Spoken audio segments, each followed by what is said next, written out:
the 11th meeting with my model Karina.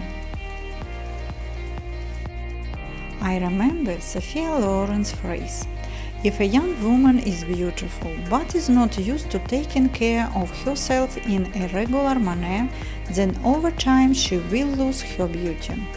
If an ordinary woman takes a disciplined look after herself, then with age she will only become more beautiful.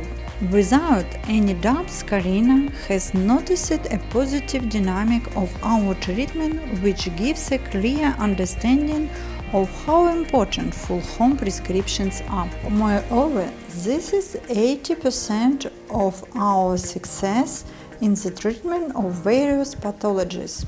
Today, I will perform treatment using epitoxyl as a detoxifying agent and quick peel for 5 minutes.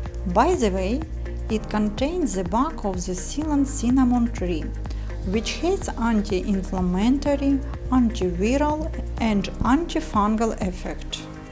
Then I continue the treatment with pore reduction and melanotage drops.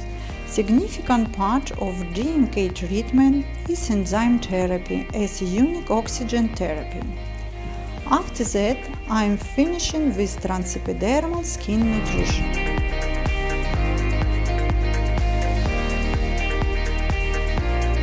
Goodbye, my friends. Have a wonderful day. See you very soon.